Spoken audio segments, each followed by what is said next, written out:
Boa tarde, meus amigos, boa tarde, minhas amigas.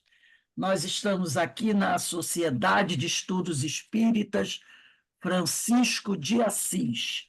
Hoje, dia 16 de setembro de 2024. E nesse horário das 16 horas, nós estudamos essa obra, O Livro dos Espíritos, publicação de Allan Kardec. Nós estamos estudando a parte segunda, capítulo 10, das ocupações e missões dos espíritos. Item 566, que é onde se inicia o estudo de hoje. Mas antes de nós iniciarmos aqui o nosso estudo, eu vou pedir à minha amiga Ideína. Ideína, faz a nossa prece de abertura, minha amiga. Faço sim.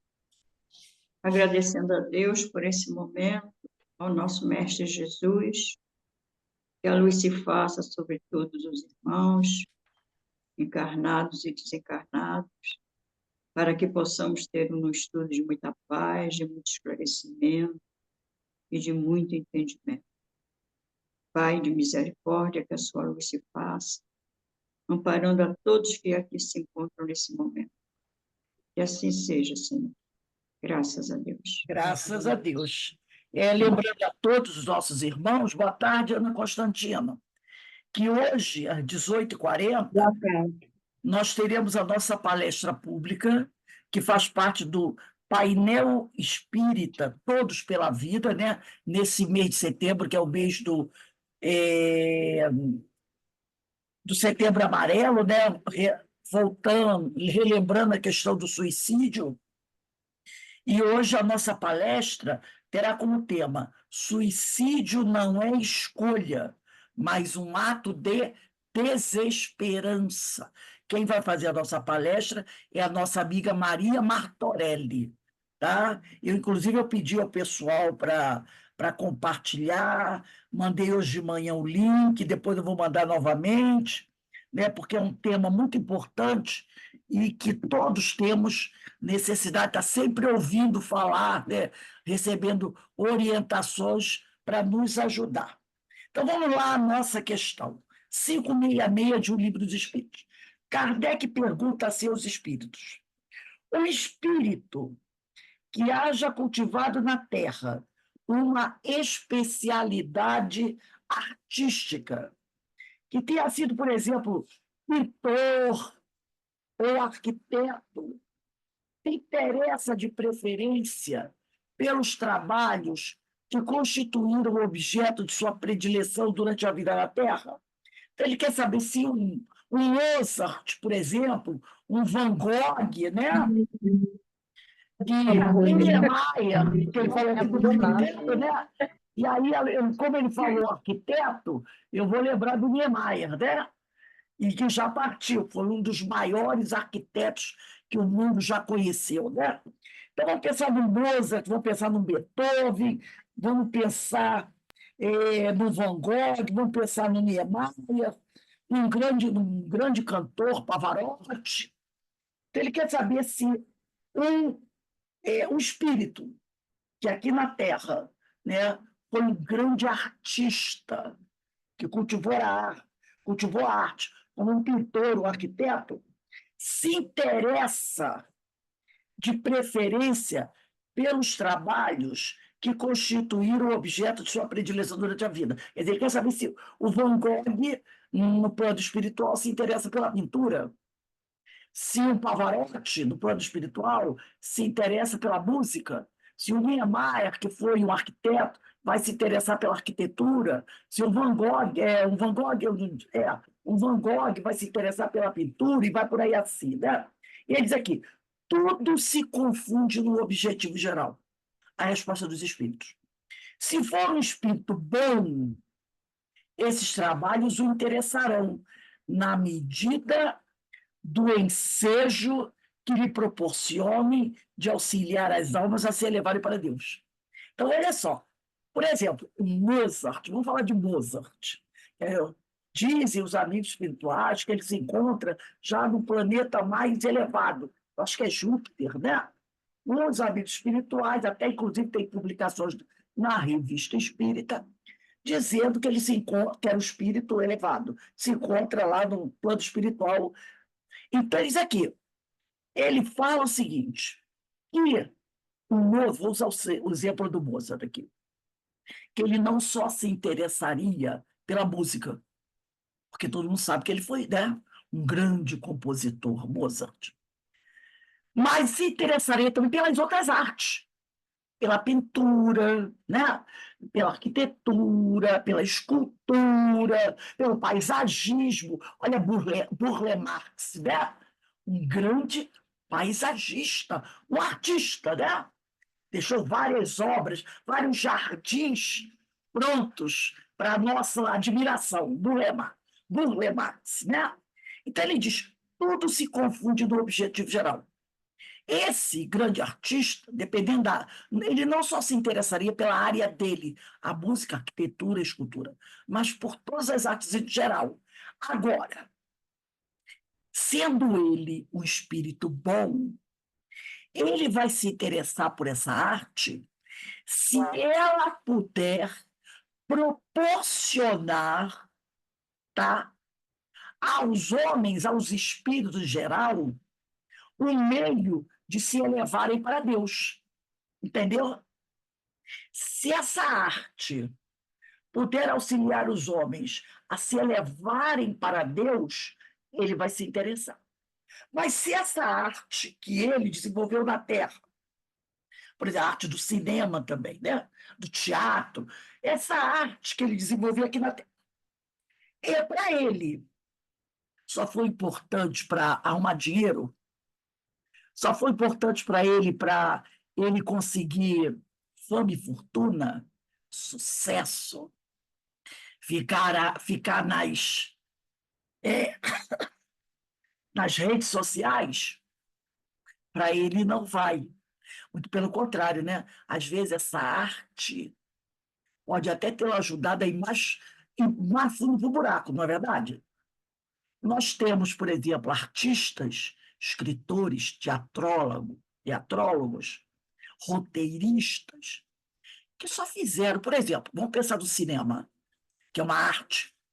Então, tem roteiristas que só fazem roteiro de filme, que não acrescenta nada. Nós não temos o chamado filmes para adultos. Todo mundo sabe que é filme para adulto, né? Esses filmes não rendem dinheiro? Muito dinheiro. Não é pouco dinheiro, não. É muito dinheiro. É uma arte. Mas no que essa arte acrescenta? Eu não vejo acrescentar em nada. Não é? Não é dizer, olha só, eu não estou querendo dizer aqui que o nu é feio. Não é isso. Nós temos obras maravilhosas, como, não é? Vocês já viram as obras de Michelangelo? Aquelas estátuas gregas, romanas, do nu, não é? Então, é, estátuas maravilhosas. Quando você vai no museu, você vê aquelas deusas gregas, né? Ou os deuses gregos. Tem aquele também, que eu acho que é Michelangelo que fez, eu não sei se é Moisés, que ele quando ela estava pronta, ele olhou e disse para ela, para a estátua, fale, que era tão perfeita. Eu não me lembro qual era se era Moisés, não era Moisés, não, que Michelangelo fez, mas que era de uma coisa tão espetacular, que só para ele, só faltava falar. Né? Deixa eu até pegar aqui rapidinho, e a maioria delas são luz. Né? Deixa eu só colocar aqui rapidinho, porque é tão bonita. É o Davi? Davi, Davi de Michelangelo, né? Ele disse, fale, que era tão perfeito. Então a gente vê inúmeras estátuas de nu. Então, quando eu falo filme adulto, não é por causa do nu, o nosso corpo é belo. O nosso corpo é belo. Eu estou falando daqueles filmes de pornografia. Esses filmes chamados de filmes adultos. Aquilo é uma exploração da sexualidade, né? Exploração do sexo, exploração da mulher, exploração do homem. Tudo voltado para ganhar dinheiro. E ganham muito, porque a indústria do filme adulto é uma das mais milionárias que existe. E poderosas, tá? Então, Ô, Rose, oi, grupo, eu consultei o Google aqui, ele falou para Moisés, a escultura de Moisés. é de Moisés, não é Davi, não? É Moisés? Ah, então estava certo, Moisés. Porque eu sempre confundo as duas. É, eu sempre confundo as duas. Porque ele pintou também o Davi. Deixa eu ver aqui.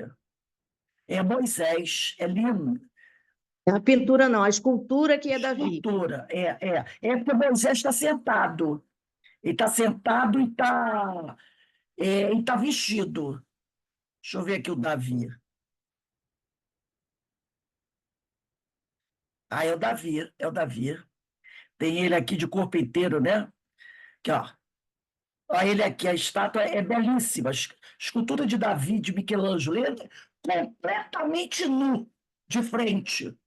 Completamente nu, de frente. Você pode botar aí no Google a escultura de Davi, de Michelangelo.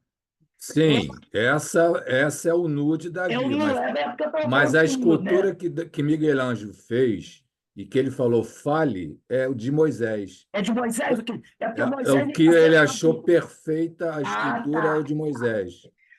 Se você olhar a de Davi, até você olhando aqui, eu peguei um pedacinho do fêmur de Davi, parece até que você vê os músculos, a perfeição entendeu?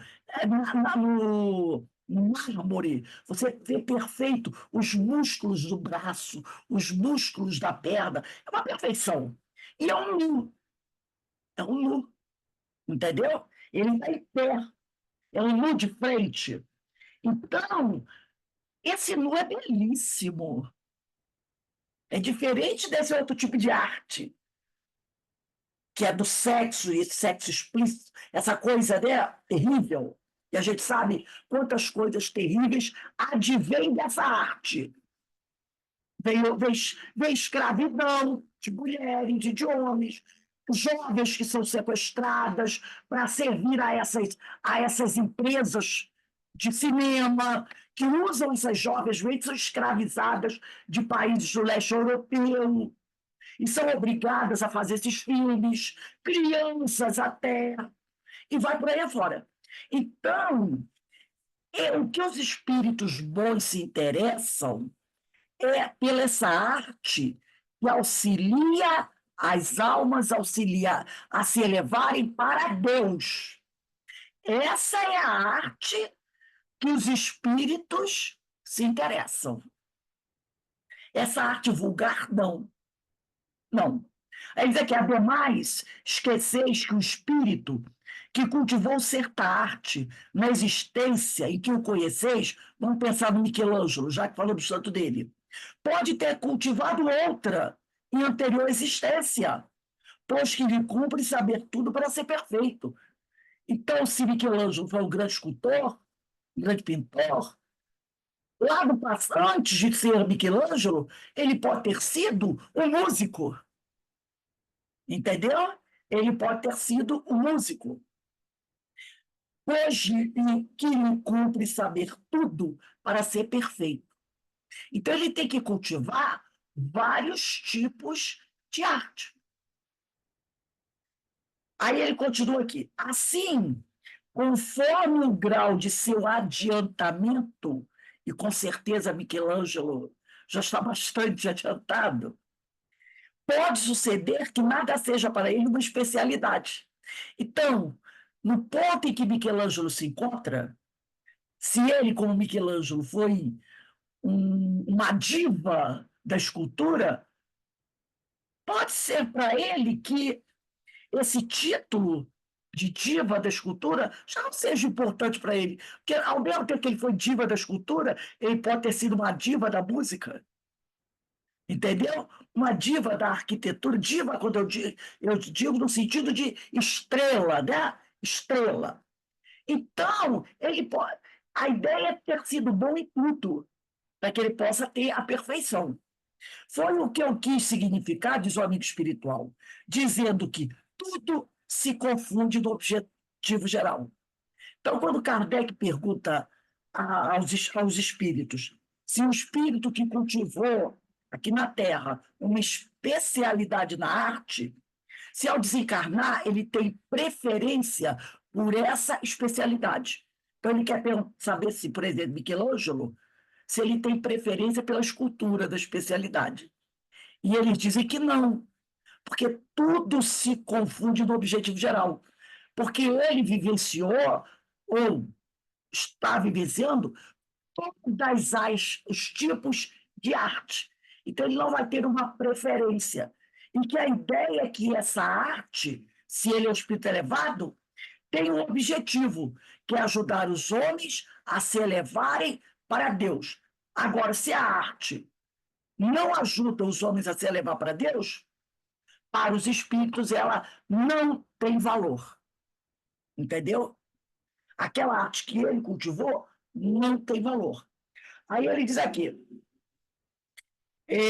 notai ainda o seguinte, diz o amigo espiritual, o que no vosso mundo atrasado, pega pesado, né? Considerais sublime, não passa de infantilidade comparado ao que há em mundos mais adiantados. Então, quando a gente, né, admira aqui a perfeição de um Davi, né, que é um dos maiores exemplos de beleza, pode ser que no mundo mais elevado, o nosso Davi, o Davi de Michelangelo, não seja considerado a coisa mais bonita. Ou então, quando Michelangelo fez o Davi aqui, ele estava se espelhando no Davi lá no plano espiritual, que é muito mais sublime. E aqui ele fez apenas uma cópia desse Davi. No livro de André, numa das obras de André Luiz, fala sobre isso. O espírito, né, que ele se desdobra, e ele está encarnado. Ele, desdobramento, vai para uma colônia. E lá nessa colônia ele vê um quadro. E ele diz, meu Deus, que maravilha! Esse quadro é uma cópia do quadro que está lá no museu, por exemplo, no Museu do Louvre. É um exemplo. Tá lá, aí o homem espiritual diz, não, esse quadro aqui não é uma cópia daquele que está lá na tela do museu. Aquele que é uma cópia desse. Aquele que é uma cópia desse. Então, pode ser que lá no plano espiritual exista o Davi original, que pode até, né, ter sido feito por esse espírito que, quando reencarnou aqui, assumiu a personalidade de Michelangelo. E ele decidiu fazer outro Davi aqui. Só que esse Davi que ele fez aqui pode ser uma pálida cópia do Davi que ele fez lá. Não é? Então, é o que ele quer dizer isso. E a arte, a música, a gente vê muito quando fala do Jardim das Águas, no livro Nosso Lar, né? A música espetacular, que a gente considera nossa música clássica, é belíssima, mas essa música, no plano espiritual, é divina, muito mais bonita que a nossa, né? Não vamos esquecer que o planeta Terra, né? Tudo que tem na Terra é uma cópia do que existe no plano espiritual, né? Então ele diz aqui, como pretenderias que os espíritos que habitam esses mundos, onde existem artes que desconheceis, admirem o que aos seus olhos corresponde a trabalhos de colegiais? Imagina a arte no mundo onde Jesus habita, ou habitou, né? No mundo perfeito. Imagine a arte no mundo perfeito, qualquer tipo de arte, né? E ele diz que esses espíritos superiores, quando olham para a nossa arte, para eles parece um trabalho de colegial, vamos pensar assim, principiante, né? Para ser gentil. A gente tem que entender isso.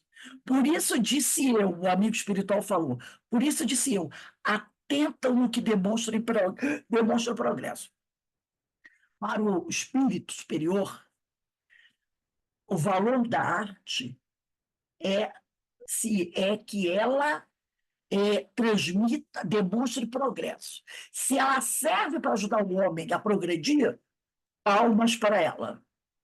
Eles apoiam. Se ela não ajuda o homem a progredir, eles simplesmente ignoram. Tem um livro chamado. O meu não tem capa, o meu tem uma capa velha, uma capa de papel, então não adianta eu mostrar para vocês. Mas seria bom que vocês anotassem, se pudesse. É um dos livros mais importantes que eu já li. Esse livro é de Deolindo Amorim. Ele aborda temas de uma forma tão tão atual que parece que o livro foi escrito ontem. E o livro foi escrito em 1948. O nome do livro é O Espiritismo e os Problemas Humanos. Eu tenho o PDF deles, vou mandar para vocês. O Espiritismo e os Problemas Humanos.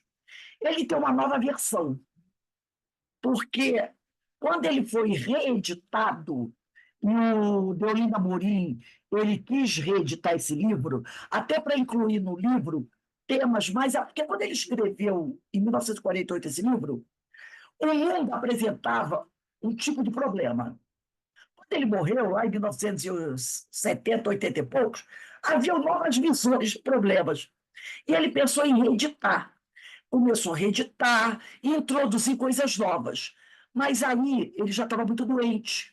Então ele pediu ajuda do Hermínio de Miranda, para o Hermínio ajudá-lo nessa renovação do livro, incluindo novos temas. Mas quando eles estavam fazendo esse trabalho, ele morreu. E o Hermínio completou essa nova reedição. O que eu tenho aqui é o original, de 1948. O PDF já é esse renovado com a parte, metade dele, com os textos do Hermínio de Miranda, completando o livro do amigo Deolindo Amorim. A gente vê como o Hermínio tem tudo, né? Ele era muito amigo do Deolindo. E ele vai concluir essa revisão do Deolindo, que não deu para ele terminar a revisão, porque ele faleceu.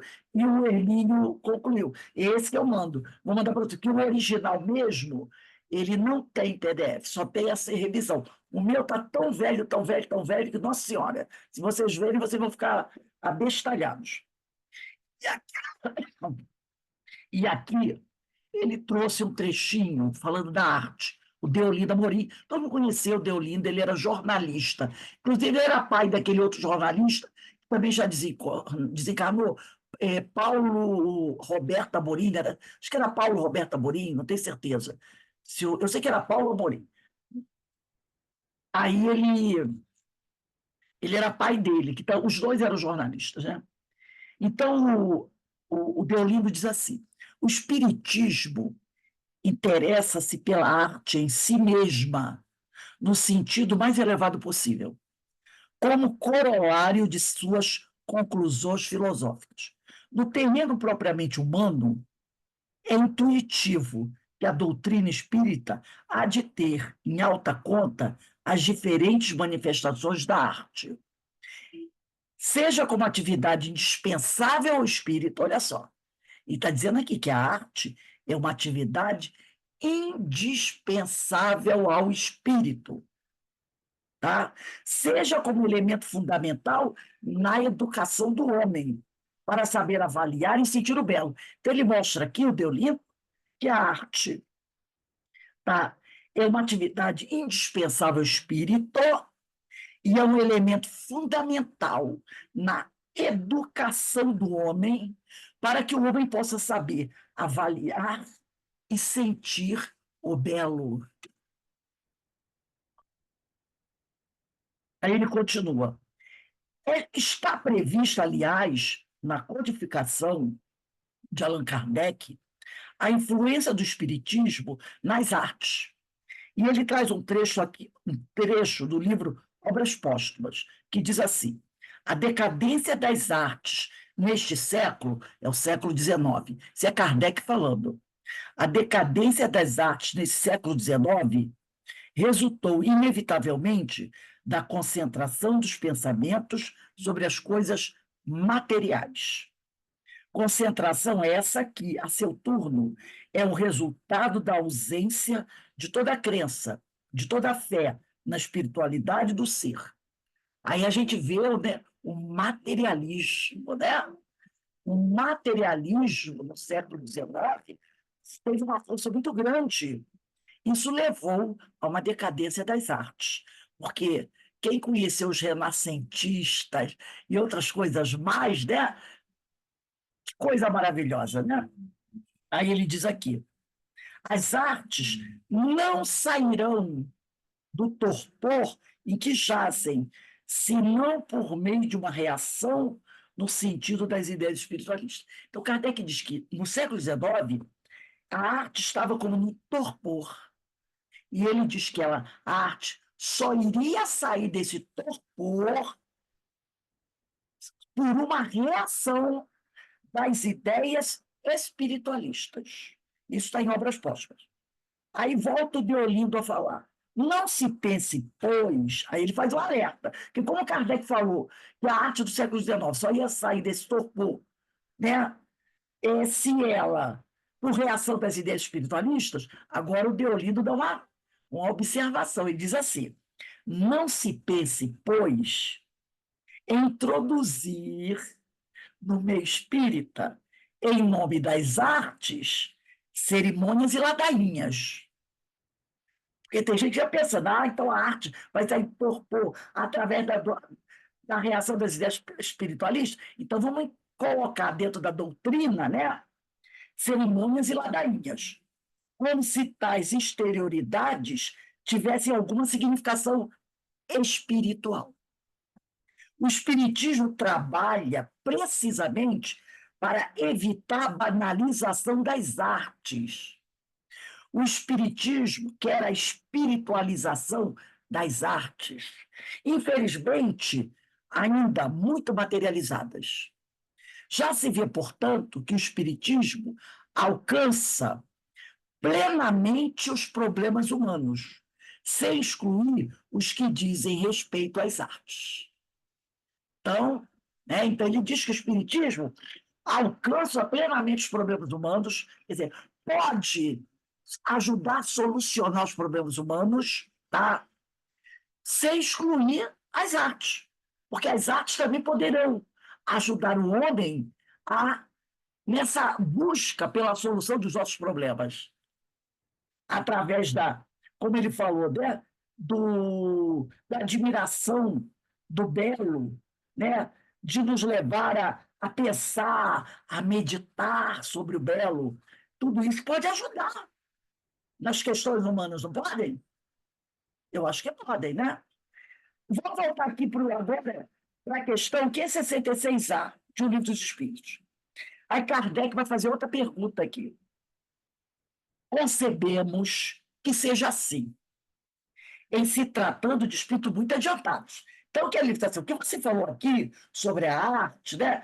Que os espíritos superiores, eles se interessam pelas artes na medida que elas possam proporcionar o auxílio às almas a se elevarem para Deus. Maravilha!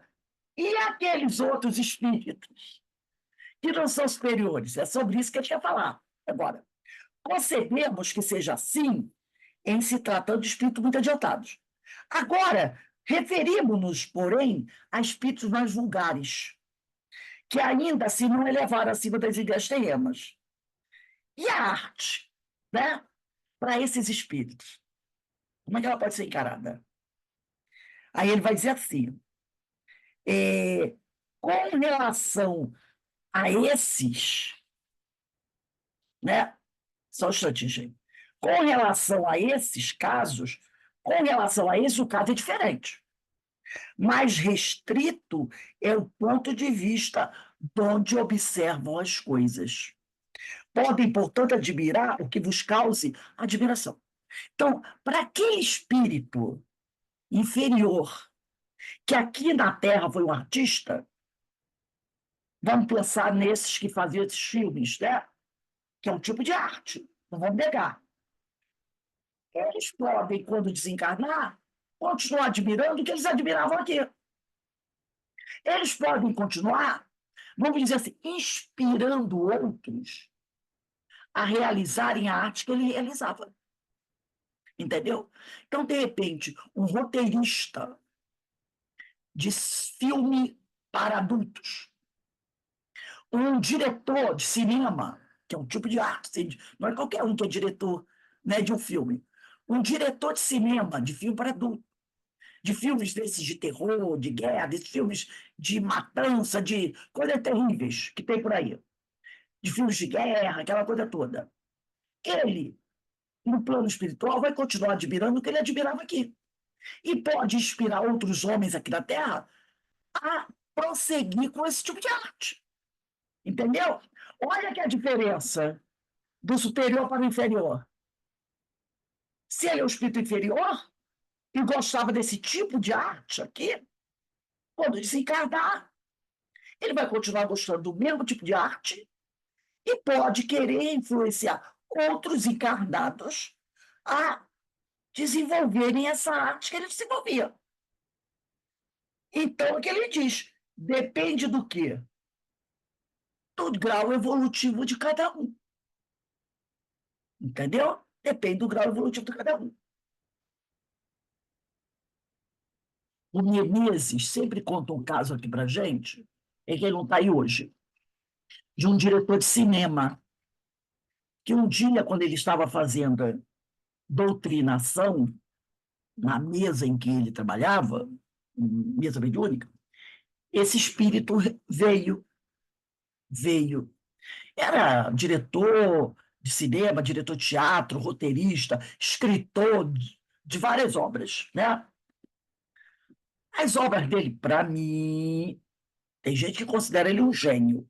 Para mim, nunca me chamou, nunca gostei muito das obras dele, mas é considerado um gênio da literatura, do teatro brasileiro. O estilo dele nunca eu gostei.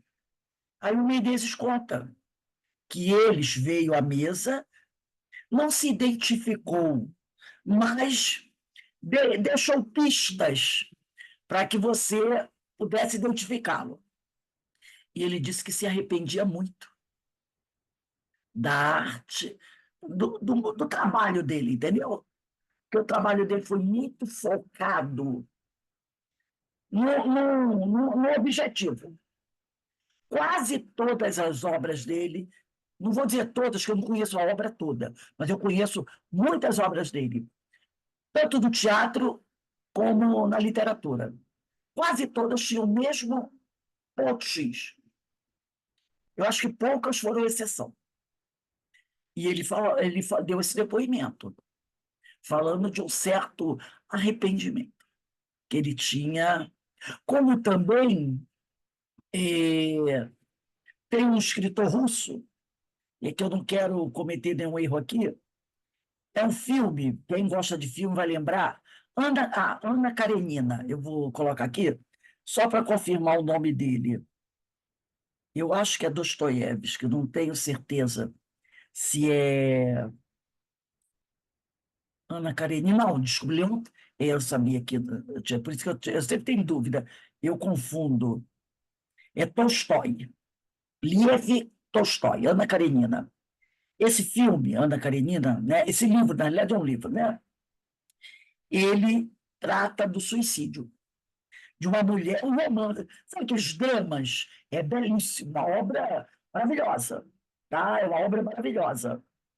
Mas fala sobre uma mulher, a trama gira em torno do caso extraconjugal da personagem da titular obra, uma aristocrata da Rússia czarista, que, a despeito de parecer ter tudo, beleza, riqueza, popularidade, um filho amado, sente-se vazia até encontrar um amante com quem inicia um caso amoroso. No final, né, o que acontece com ela? Ela é imortalizada nas palavras de Lev Tolstói, ela não abre mão do seu desejo, e assim como Antígona, que é uma personagem, né, uma mitológica, pagou um preço elevado. Morreu 2 vezes. A primeira, ao abandonar seu marido e filho para se entregar a uma aventura amorosa, né? E na segunda, ela se suicida, né? Ela se suicida.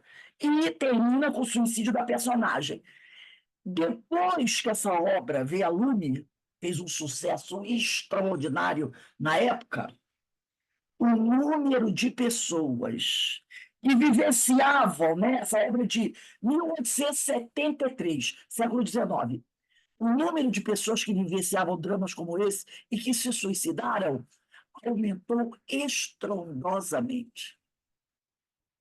Houve um aumento extraordinário. Lev Tolstói é um dos maiores escritores que o mundo já conheceu. Aumentou estrondosamente.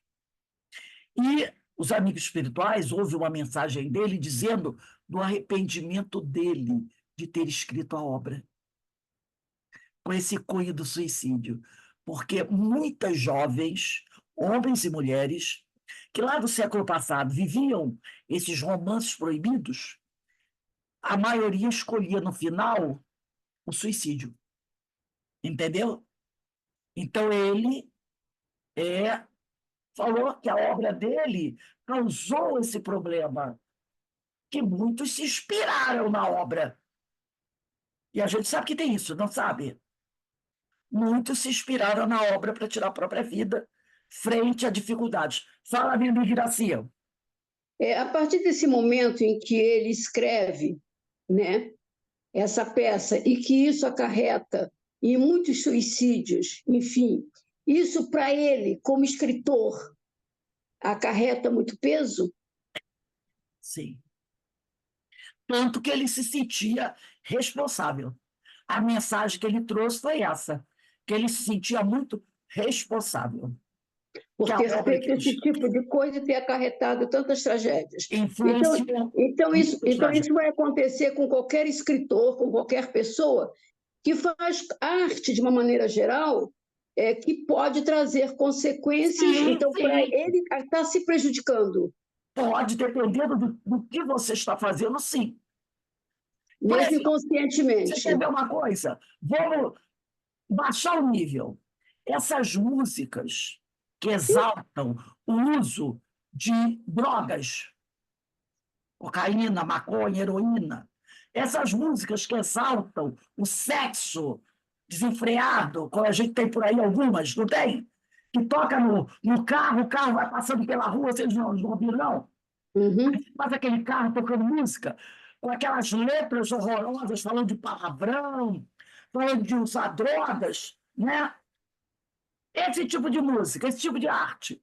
Não tem muito jovem que se inspira nessas músicas? É verdade. E ganha muito dinheiro. Não vamos esquecer desse detalhe, hein?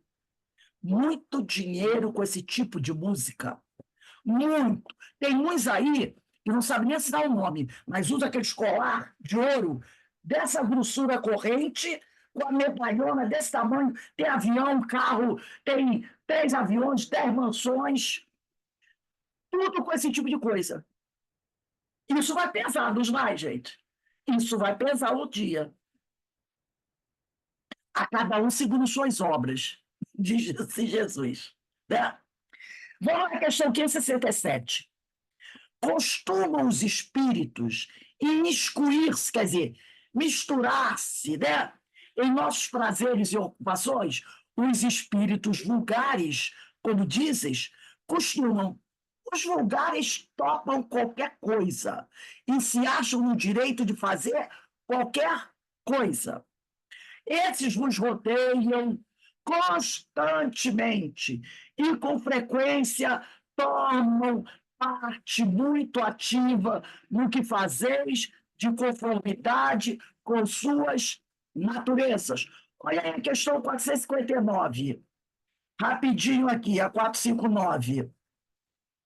Pergunta de Kardec. Influem os espíritos nossos pensamentos e nossos atos? Não é só pensamentos. É nos nossos atos também, naquilo que nós fazemos, muito mais do que imaginais. Influem a tal ponto nos nossos pensamentos e nos nossos atos que, de ordinário, são eles que vos dirigem. Então, os espíritos vulgares, sim, vos rodeiam constantemente e com frequência, como parte muito ativa do que fazeis. O que fazeis é o atos, tá? Dos nossos atos. Que Kardec perguntou. Influem os espíritos dos nossos pensamentos e atos. Atos é o que nós fazemos, de conformidade com suas naturezas.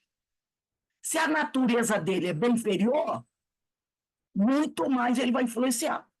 Cumpre assim aconteça, porque, para serem os homens impelidos pelas diversas veredas da vida, necessário é que se lhes excitem ou moderem as paixões. Quer dizer, para que a gente possa caminhar por diversas veredas, quer dizer, caminhos da nossa vida, é necessário que eles nos excitem ou moderem as paixões. Se você quer ir pela vereda do mal, eles vão nos excitar a isso. Os bons espíritos vão trabalhar para nos ajudar a moderar as nossas paixões.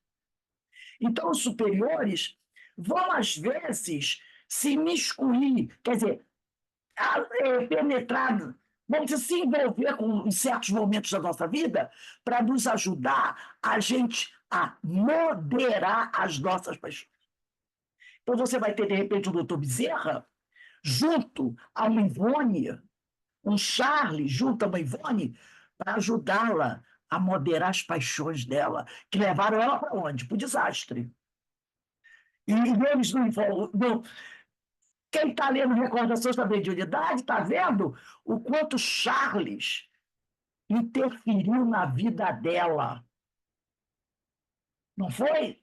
E ela mesmo disse, se não fosse ele interferindo na vida dela, para que ela pudesse moderar as paixões que a levaram para o desastre do passado. Aí tem a notinha de Kardec. Com as coisas deste mundo, que é o nosso mundo aqui, os espíritos se ocupam conforme o grau de elevação ou de inferioridade que se achem. Os espíritos superiores dispõem, sem dúvida, da faculdade de examiná-las, né? De examinar as nossas as coisas do nosso mundo, né? De examiná-las das suas mínimas particularidades, mas só o fazem na medida em que isso seja útil ao progresso. Foi o caso de Charles com a Ivone. Ele se envolveu na vida dela para ajudá-la, né, a progredir. Que se deixasse ela sozinha, ela não iria conseguir. Sozinha, a Ivone falou várias vezes. Se não fossem os amigos espirituais ajudando, ela não conseguiria vencer essa última existência. Unicamente, diz Kardec, os espíritos inferiores ligam essas coisas com importância relativa às reminiscências que ainda conservam e às ideias materiais que ainda se não extinguirem neles. Então, naquilo que eles gostam, que eles ainda apreciam e que nós fazemos, eles vão interferir, né? Para, de repente, olha o vício que nós falamos na aula passada, lembra? O vício da droga, o vício do álcool. Eles vão interferir e buscar para que a pessoa continue, para que ele possa usufruir mais dos vapores alcoólicos, no caso do alcoólatra. Alguém imagina um espírito alcoólatra dizendo para um alcoólatra encarnado, para de beber? Você imagina isso? Um espírito alcoólatra, que tem espírito alcoólatra, falando isso aula passada, altamente viciado na bebida, que a gente sabe que a sensação do alcoólatra desencarnado é 100 vezes mais do que a do alcoólatra encarnado. Ele mandando o alcoólatra encarnado parar de beber? Não, ele vai dizer o quê? Bebe mar, meu filho, bebe todas, porque eu preciso sugar os vapores alcoólicos que vêm de você, além de levar também uma parte do teu fluido vital junto comigo, né? É isso aí. 568. Os espíritos que têm missões a cumprir, as cumprem na erraticidade ou encarnados. Podem tê-las no em outro estado. Para certos espíritos errantes, é uma grande ocupação. Então, se você tem missão a cumprir, você pode cumpri-la estando encarnado, desencarnou, não concluiu a missão, continua concluindo no plano espiritual, tá? E para muitos que estão desencarnados, continuar a sua missão é ótimo, porque ele continua trabalhando, né? Ele continua realizando. 569. Em que consistem as missões de que podem ser encarregados os espíritos errantes? Errante é aquele espírito que ainda precisa reencarnar, tá? Esse é o errante. Está no plano espiritual, ainda precisa voltar, continua. Aí diz aqui, são tão variadas que impossível fora descrevê-las. Muitas há mesmo que não podeis compreender. Os espíritos executam as vontades de Deus. Os superiores são chamados os ministros de Deus. E não vos é dado penetrar em todos os desígnios. Então, tem missão de tudo quanto é tipo. Desde a missão mais simples à mais complexa. Mas todas são importantes, tá? Aí Kardec bota uma notinha aqui. As missões dos espíritos têm sempre por objeto o bem. Não existe missão para fazer o mal. Quer como espíritos, quer como homens, são incumbidos de auxiliar o progresso da humanidade, dos povos ou dos indivíduos, dentro de um círculo de ideias mais ou menos amplas, mais ou menos especiais, e de velar pela execução de determinadas coisas. Alguns desempenham missões mais restritas e, de certo modo, pessoais ou inteiramente locais, como sejam assistir os enfermos, os agonizantes, os aflitos, velar por aqueles de quem se constituíram guias e protetores, dirigi-los, dando-lhes conselhos ou inspirando-lhes bons pensamentos. Pode dizer-se que há tantos gêneros de missões quantas as espécies de interesses a resguardar, assim no mundo físico como no moral. O espírito se adianta conforme a maneira que desempenha a sua tarefa. Então, missão tem de todo tipo. Todos nós temos missões a realizar, e conforme a gente vai dentro do nosso mundo, seja aqui ou do plano espiritual, de acordo com o nosso grau evolutivo, trabalhando e desempenhando bem a nossa tarefa, a gente se adianta. Entendeu? A gente sempre se adianta. 570. Os espíritos percebem sempre os desígnios, quer dizer, que lhes competem realizar, executar. Só um instantinho, gente, que eu botei um caderno. Que lhe competem executar, quer dizer, se os espíritos percebem, sabem sempre o que eles têm que fazer, né? Aí ele vai dizer aqui, não, muitos há que são instrumentos cegos, outros, porém, sabem muito bem com que fim atuam. Então, às vezes, tem espíritos, isso, como ele falou, vai depender do grau evolutivo do espírito. Tem espíritos, né, que estão trabalhando, mas eles ainda não sabem qual a finalidade daquilo que ele está fazendo. Ele está fazendo. Mas ele diz aqui, ó, muitos há que são instrumentos cegos. Outros, porém, sabem muito bem por que atuam. Então, tem uns que não. Lembra daquele irmão que veio da mesa mediúnica e mandaram ele varrer? Eu perguntei para ele assim, e você está varrendo? Ah, eu estou varrendo, mandou varrer, estou varrendo, estou varrendo, estou varrendo. Mas ele ainda não tinha caído a ficha. Por que ele estava varrendo? Mais tarde, quando ele voltou, e eu perguntei para ele assim, você está varrendo? Não, agora eu trabalho na recepção. Eu falei, ah, que legal. Eu falei assim, e você já deu a vassoura para outra? Ele começou a rir. Que aí ele entendeu, ele disse assim, agora eu falei, então, agora é sua vez, né, de passar a vassoura para outro. Então, quando ele estava varrendo, logo assim que ele veio né, a segunda vez, ele disse, não, só manda eu varrer, manda eu varrer. E quando eu pergunto alguma coisa, manda eu ficar quieto e continuar varrendo. Ele ainda não tinha entendido qual a finalidade de mandarem ele varrer. Porque quando ele chegou a primeira vez, ele estava depressivo, se achando um inútil, não fazia nada para ninguém. Eu falei para ele, sabe o que você está precisando? Você está precisando de um trabalho. Você está precisando de um trabalho. Vai fazer alguma coisa, pega uma vassoura para varrer. Você precisa trabalhar. Seu problema é esse. Tu fica aí nesse canto jogado, parece um saco de batata que vai estragando. Olha essa coisa horrível. Aí ele foi embora chateado. Meses depois ele voltou. Ele já voltou, né? E eu perguntei para ele, na hora eu não identifiquei. Aí ele falou, eu trabalho aqui nessa casa varrendo. Manda eu varrer tudo, vai, vai. Aí eu lembrei. E aí eu faço perguntas, mas esse mal educado falou que o orientador deles era mal educado. Esse mal educado, eu pergunto agora para ele, ele diz para mim assim, fica quieto aí, continua varrendo. Ele chamou o que era responsável por ele. Ele é mal educado, manda a gente calar a boca, manda a gente ficar quieto na hora da fila, diz que a gente conversa demais, que a gente tem que ficar quieto, cada ordem. Reclamou pra caramba. Mas, e eu disse, você varre. Eu vou varrendo, vou varrendo, vou varrendo. Quero ver do que isso vai dar. Ele foi embora. Quando ele voltou a terceira vez, ele já chegou rindo, falando assim, meio, né, quem estava rindo um pouco. Aí ele falou para mim, você não está lembrado de mim, não? Eu falei, não, eu sou aquele da vassoura. Aí eu falei, eu lembro. E você continua varrendo? Não, agora eu trabalho na recepção.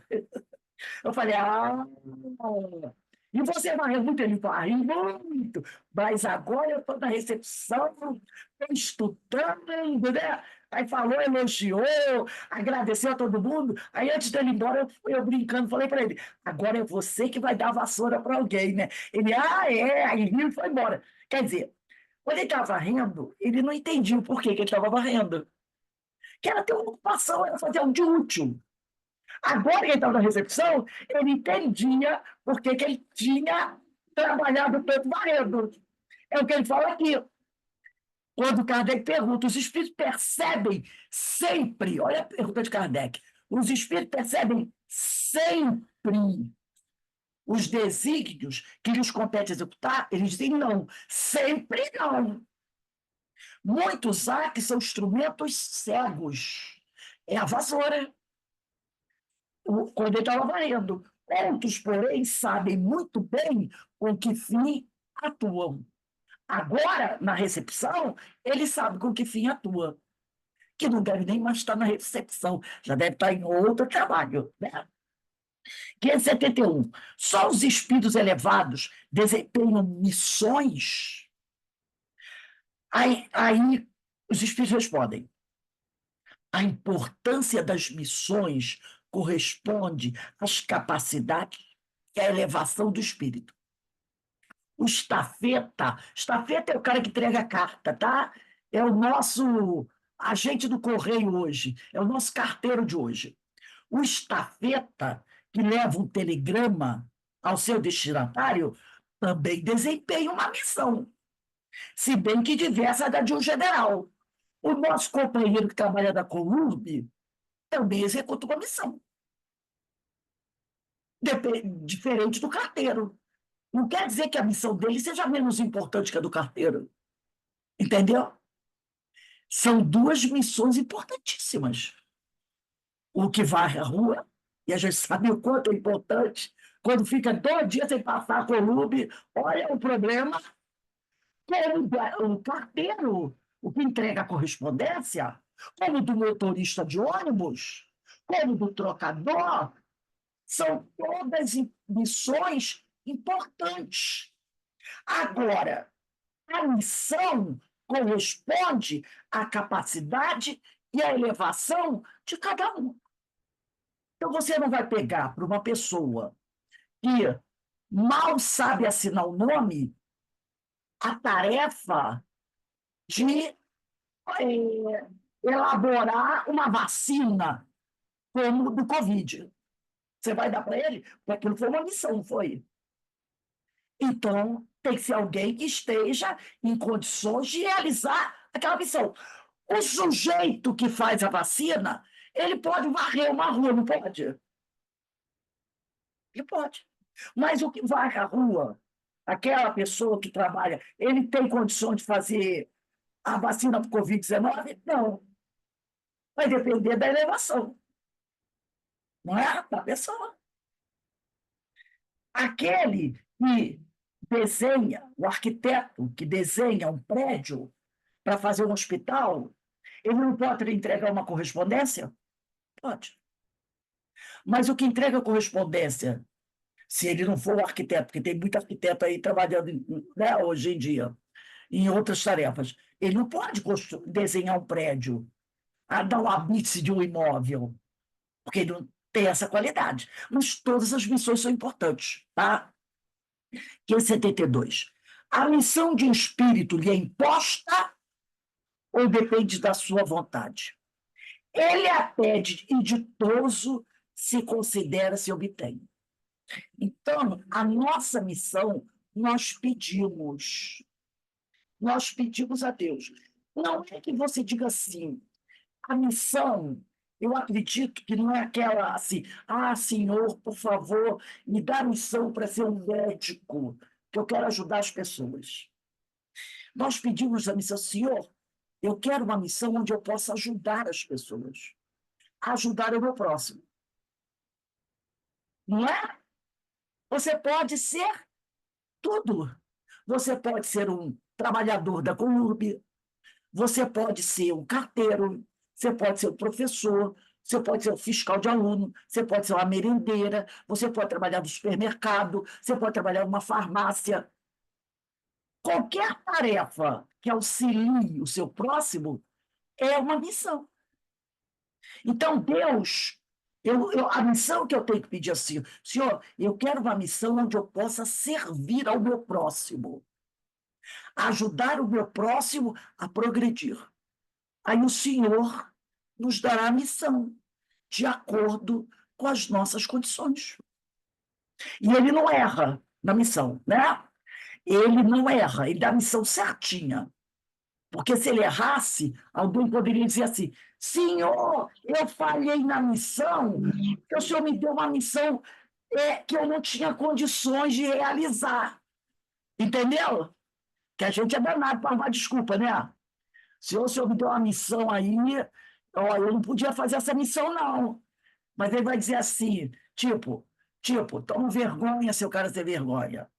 Você tinha condições, sim. Você não cumpriu com sua missão porque você não quis. Porque Deus não dá nenhuma cruz mais pesada que não possa carregar. Entendeu? Então, toda missão que ele dá para a gente, nós podemos realizar. Se a gente não realiza, é porque a gente não erra. Aqui, que é 72A. Pode uma mesma missão ser pedida por muitos espíritos? Sim. É frequente apresentarem-se muitos candidatos, mas nem todos são aceitos. Então, de repente, vários espíritos pedem uma mesma missão. Mas, lembra que nós falamos anteriormente? Deus dá para cada um a missão que ele sabe que o indivíduo pode realizar. Então, tem gente pedindo missão que Deus olha e diz assim, não, meu filho, nem tanto assim, né? Você ainda não está pronto para esse tipo de coisa. Aí ele dá outra missão para a pessoa, né? Porque às vezes a gente pede, né? Achando que a gente está daquela, estou com tudo, e então estamos com essa bola toda, né? Então, pedir você pode. Agora, Deus vai olhar as nossas condições, tá? Por isso ele diz, é frequente apresentarem-se muitos candidatos, mas nem todos são aceitos. né? Nem todos são aceitos para esse tipo de missão. Agora a gente vai ler aqui a última questão, antes da gente encerrar nosso estudo. Que é 73. Em que consiste a missão dos espíritos encarnados? Kardec quer saber, e nós, que estamos aqui na Terra, aonde vamos, né?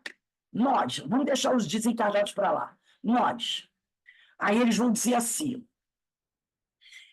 instruir os homens, em lhes auxiliar o progresso, em lhes mostrar as instituições por meios diretos e materiais. Essa é a missão nossa. A pessoa diz: eu pensei que era ser doutor, engenheiro, arquiteto, professor, mágico. Não. A nossa missão, enquanto encarnados, é de instruir os homens, em lhes auxiliar o progresso, em lhes melhorar as instituições por meios diretos e materiais.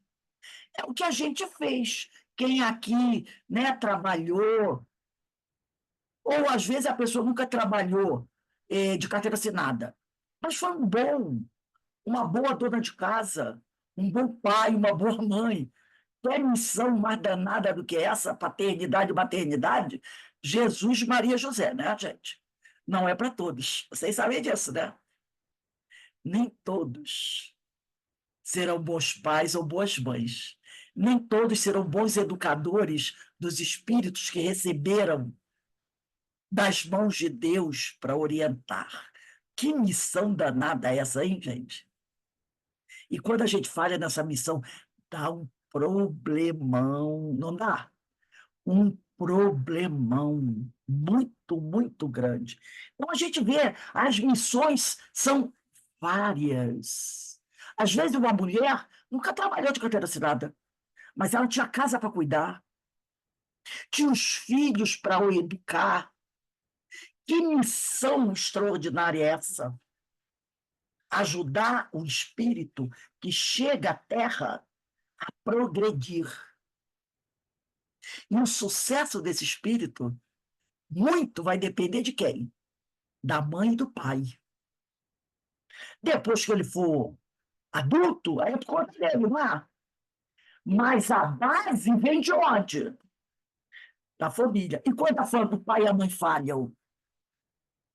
Ai, ai, ai, ai, ai, é um problemão. E esse espírito que falha na missão paterna e materna, olha, vai ter que se explicar muito depois. Muito. E ainda passa para a geração, né? Exatamente. Porque deixou o exemplo. Lembra do tal do exemplo que é terrível? Então, ele está aqui: instruir os homens em lhes auxiliar o progresso, em lhes melhorar as instituições por meios diretos e materiais. As missões, porém, são mais ou menos gerais e importantes. Então, tem vários tipos de missões, mas todas são importantes. O que cultiva a terra, quer dizer, o lavrador, o homem que planta, desempenha tão nobre missão como o que governa. Porque se não tiver agricultor, não tem verdura, legumes, arroz e feijão para a gente comer. Não é verdade? Quando a gente vai no mercado comprar a nossa comidinha, é por quê? É porque alguém plantou ou alguém cuidou dos animais que a gente come. A galinha, a carne, o peixe, né? Que não é só do mar que vem, né? O arroz, o feijão, o legume, a verdura. Olha como é importante. Quando chove muito e destrói a plantação, como é que fica a situação? Complicada, né? Então, o que cultiva a terra desempenha tão nobre missão como o que governa. A importância de um presidente, de um governador, de um prefeito. Ou que instrui o professor, né? O evangelizador. São missões importantíssimas. A mãe, o pai, tudo na natureza se encadeia. Ao mesmo tempo que o espírito se depura pela encarnação, concorre dessa forma para a execução dos desígnios da providência. Então, a partir do momento que a gente vai se elevando, quando a gente cumpre com a nossa missão, a gente se eleva, não é? A gente progride. Conforme a gente se eleva, a gente cumpre com a execução dos desígnios da providência. Como assim? Questão 115 de O Livro dos Espíritos. Deus criou os espíritos simples e ignorantes. Eles vão trabalhar para progredir, para poderem se tornar espíritos puros e se aproximarem de Deus. Nós estamos executando os desígnios da providência, fazendo o que o Pai quer que a gente faça. Cada um tem neste mundo a sua missão. Porque todos podem ter alguma utilidade.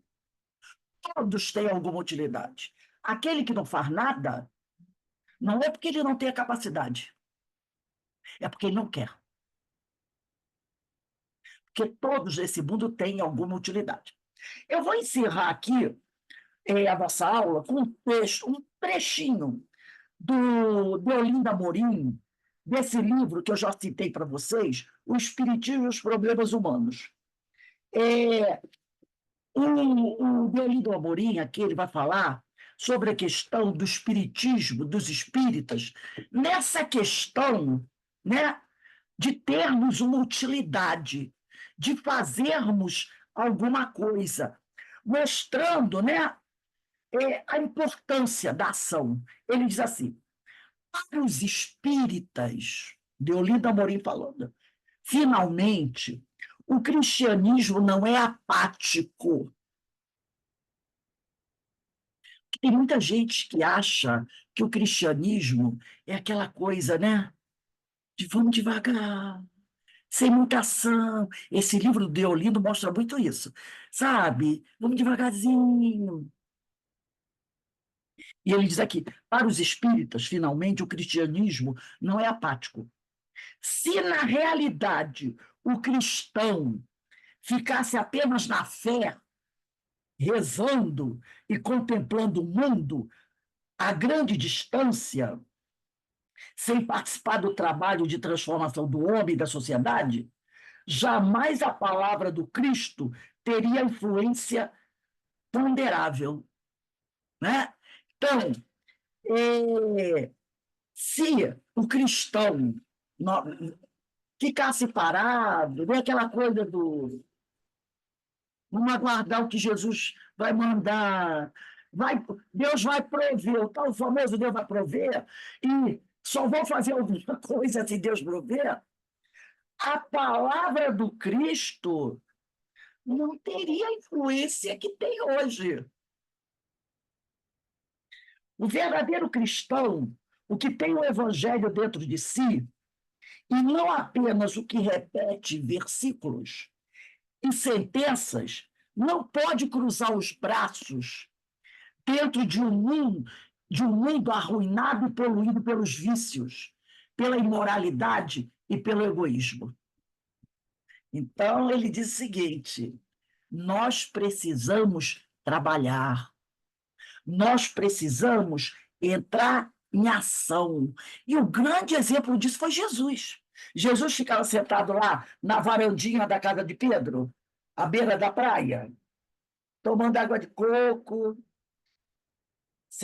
e aproveitando o ar que vinha do mar.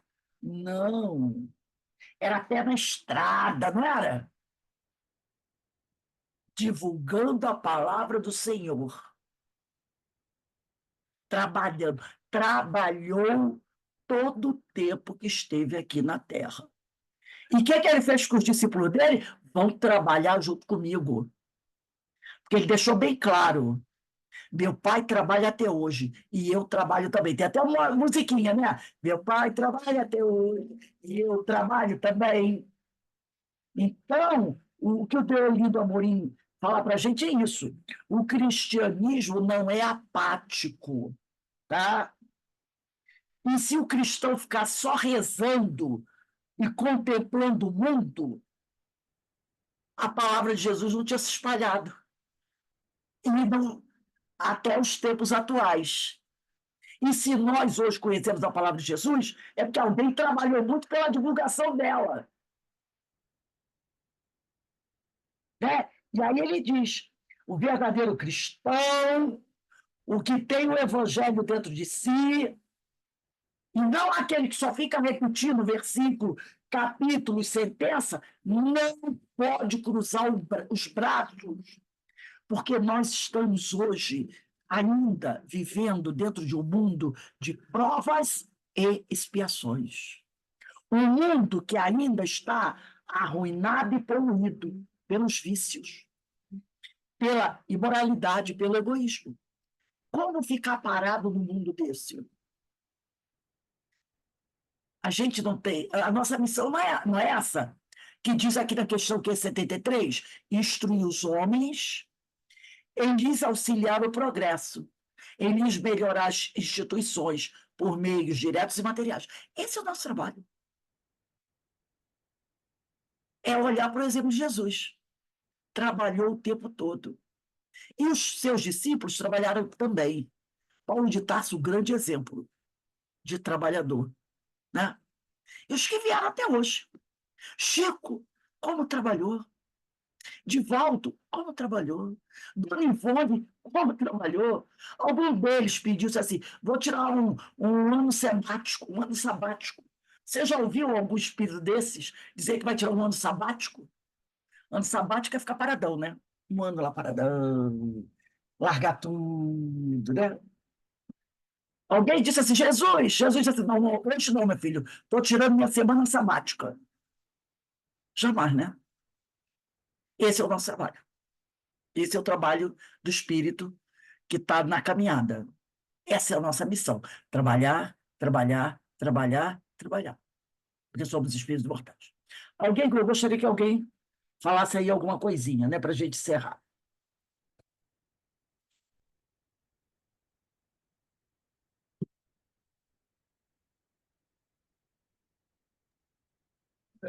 Tudo no universo, né, Bru? É trabalho, né? Cada um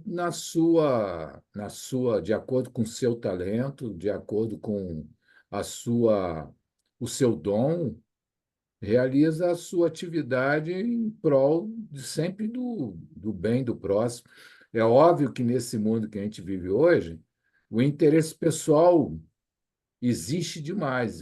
A pessoa trabalha para si, mas a nós aqui, nosso grupo, já tem o entendimento que o trabalho é para todos, para o bem coletivo, para o bem comum.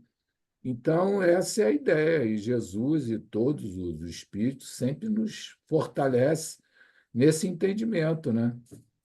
Se os animais trabalham, as abelhas trabalham, as minhocas trabalham, não é? Os besouros trabalham, todos trabalham. Por que nós, os seres racionais, não iríamos trabalhar? Então, nós todos temos que trabalhar, né? E aí também, grupo, o campo de trabalho ele é muito amplo, né? É fértil. Você pode atuar de N maneiras, né? Então, vamos, como diz, né? Vamos mãos à obra. Mãos à obra. É isso aí, né? E aqui a gente lembra, né? Como a pandemia abriu leque de trabalho para a gente. Né? De algo terrível, nós tiramos lições fantásticas. Quanto trabalho com a pandemia surgiu? Oportunidades de trabalho. Para pessoas que não estavam fazendo nada, uma doença terrível, né? Olha o nosso trabalho. Né? Tudo isso veio depois da pandemia, né? E um trabalho maravilhoso, um trabalho que vem crescendo, dando oportunidade a todos.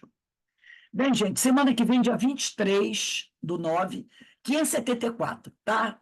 Nós vamos estudar a questão 574. E esse capítulo parece ser, pessoal, um capítulo que não é muito importante, como ele é importante, né? Importante para todos nós. Tem nos trazido, assim, grandes ensinamentos, né?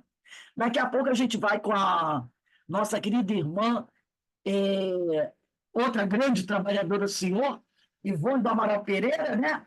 E foi para a Ivone que eu pedi as questões 179 e 181 do Livro dos Médiuns, tá? Vamos dar um intervalinho aqui, daqui a pouco a gente retorna. Pega aí o Livro dos Médiuns, questões 179 e 181, que vai ser o apoio, né? Que a gente vai usar. Tudo bom, Ana Paula? Nossa irmã Ana Paula está aí. Tudo bem. Gente. Daqui a pouco a gente está de volta, gente. Vamos beber uma aguinha aqui para esticar a perninha por causa da coluna, que também está danada. Nossa amiga coluna.